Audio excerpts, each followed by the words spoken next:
1822 সালের 27 ডিসেম্বর ফ্রান্সের জুরা প্রদেশের দোল শহরে জন্মগ্রহণ করেন লুই পাস্তুর। পাস্তুর ছিলেন একজন ফরাসি অণুজীব বিজ্ঞানী ও রসায়নবিদ। জীবাণুতত্ত্ব ও বিভিন্ন রোগ নির্মূলে বিভিন্ন ধরনের প্রতিষেধক আবিষ্কার করে পাস্তুর স্মরণীয় হয়ে আছেন। 1847 সালে পাস্তুর ফ্রান্সের একোল থেকে পদার্থবিদ্যা ও রসায়নে ডক্টরেট ডিগ্রি অর্জন করেছিলেন। বুঝতে পেরেছো? হ্যাঁ হ্যাঁ, বুঝতে পেরেছি। সেখানে তিনি জৈব যৌগের আলোক সমানুতা নিয়ে গবেষণা করেন। তিনি দেখান যে আলো যখন জৈব যৌগের দ্রবণের ভেতর দিয়ে যায় তখন এর দিক পরিবর্তন ঘটে। 1848 সালে দিজো লিসিতে সংক্ষিপ্ত সময়ের জন্য রসায়নের অধ্যাপক হিসেবে চাকুরিও করেন তিনি। পাস্তুর গবেষণা কর্ম চালিয়ে যান এবং সেই সাথে দিজো ও স্ট্রাসবুর্গ বিশ্ববিদ্যালয়ে শিক্ষকতা শুরু করেন। পাস্তুর দুধের স্বাদ ঠিক রেখে ব্যাকটেরিয়া মুক্ত করার জন্য গবেষণা শুরু করেন। তিনি দেখেন দুধকে গরম করলে ব্যাকটেরিয়া মরে যায় এবং দুধের কোনো পরিবর্তন হয় না।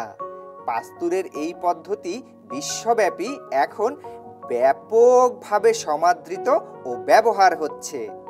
তার নামানুসারে এই পদ্ধতিকে পাস্তুরায়ন নাম করা হয়। ও আচ্ছা আচ্ছা আচ্ছা, এখন বুঝতে পারছি।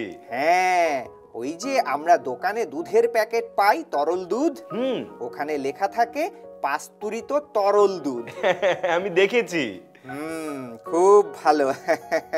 তার মানে নামানুসারে এই পদ্ধতিকে পাস্তুরায়ন নাম করা হয়েছিল, বুঝেছো?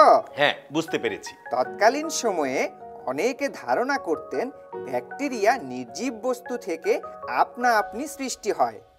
পাস্তুর পরীক্ষার মাধ্যমে দেখা যায় নির্জীব বস্তু থেকে ব্যাকটেরিয়া বা কোনো রকম জীবনের সূত্রপাত হতে পারে না। ফ্রান্সে এক মহামারীতে রেশম পোকার উৎপাদন হ্রাস পেয়েছিল। পাস্তুর দেখেন রেশম পোকার এই সমস্যা বংশগত এবং মায়ের থেকে পরবর্তী প্রজন্মে সংক্রমিত হতে পারে এবং কেবলমাত্র রোগমুক্ত গুটি বাছাই করার মাধ্যমেই রেশম শিল্পকে বাঁচানো সম্ভব। পাস্তুর দেখান কিছু রোগ অণুজীব দ্বারা সংগঠিত হতে পারে যারা পানি ও বাতাসের মাধ্যমে ছড়ায়। তিনি তার জীবাণুতত্ত্বে দেখান যে অণুজীব বৃহদাকার জীবকে আক্রমণ করে রোগ সংগঠিত করতে পারে। বুঝেছো অণুজীবের কি ক্ষমতা? হ্যাঁ হ্যাঁ, এখন বুঝতে পারছি। পাস্তুর প্রথম অ্যানথ্রাক্সের টিকা আবিষ্কার করেন।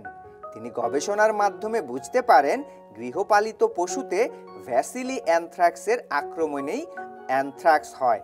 তিনি রোগ সৃষ্টিতে অক্ষম অ্যানথ্রাক্স ভ্যাসিলি ভেড়ার দেহে ইনজেকশনের মাধ্যমে প্রবেশ করান এবং দেখেন পরবর্তীকালে এগুলো আর কোনো রোগ সৃষ্টিতে সক্ষম ভ্যাসিলি দিয়ে আক্রান্ত হচ্ছে না।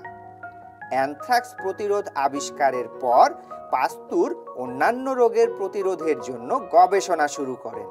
তিনি জলাতঙ্ক নিয়ে কাজ করে দেখেন এটি নার্ভাস সিস্টেমের একটি রোগ এবং আক্রান্ত পশুর স্পাইনাল কর্ডের নির্যাস দ্বারা অন্য প্রাণীকে জলাতঙ্কে আক্রান্ত করা যায়।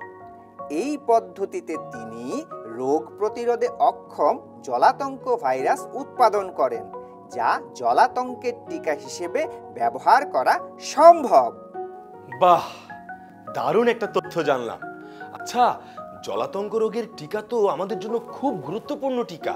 একবার ভাবো, লুই পাস্তুর এই টিকা আবিষ্কার না করলে কত মানুষ জলাতঙ্ক রোগে মারা যেত। তাই তো, এজন্যে সব মহান বিজ্ঞানীদের প্রতি আমার অন্তর থেকে শ্রদ্ধা।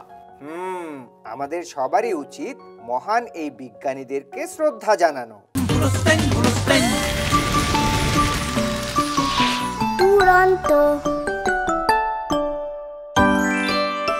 ফেসবুকে ফলো করো এবং ইউটিউবে সাবস্ক্রাইব করো দুরন্ত টিভি।